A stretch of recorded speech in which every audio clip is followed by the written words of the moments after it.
L'identité parle très fort. Celui que tu es, c'est là que les gens courront vers toi. Les gens te porteront d'aide. Les gens viendront te secourir. Vous savez, tout à l'heure, si on dit que l'enfant là qui est là-bas, c'est l'enfant du président de la République, la manière de le traiter sera différente. Nous tous, on ne va pas respecter l'enfant à cause de son papa. Parce que si je le fais bien, il ira bien parler de moi à son papa, on va lui faire quelque chose. C'est très, très important. Alléluia. La deuxième chose, cette femme était chaque fois dans le temple. Elle n'a pas vu sa condition. Non,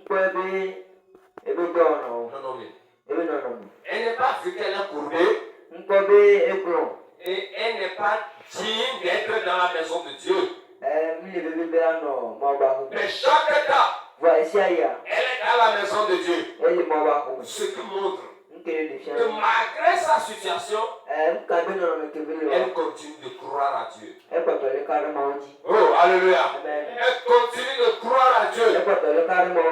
Malgré comment elle était courbée, elle souffrait dans son corps. Elle continue d'avoir confiance en son Dieu.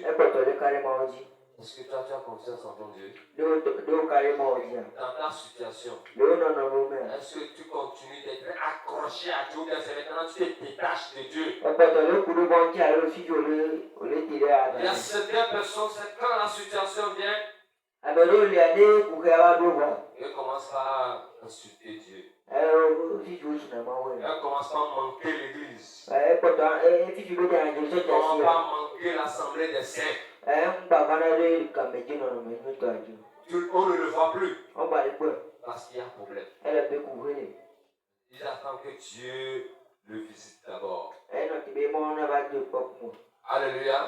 Cette femme choisissait d'être dans la présence de Dieu. Pas seulement pour présenter son fardeau à Dieu, mais pour montrer à Dieu, Dieu, je t'aime malgré tel que je suis. Elle peut rester à la maison. Et en pleurant, tout le monde a des pieds. Tout le monde est bien droit. Et moi je suis courbé. Pourquoi tu as fait ça? Pourquoi c'est moi? Pourquoi c'est moi? Mais elle est venue dans la présence de Dieu.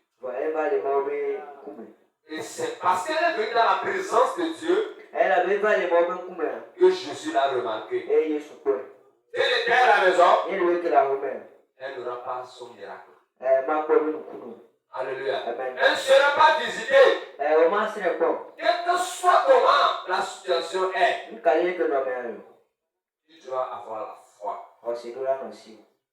Tu n'adores pas Dieu pour ce que Dieu te donne. Mais tu adores Dieu pour ce qu'il est et pourquoi il t'a appelé. Alléluia. Alors, l'autre chose que nous allons voir, pourquoi elle a reçu la délivrance. Deutéronome 30, verset 9.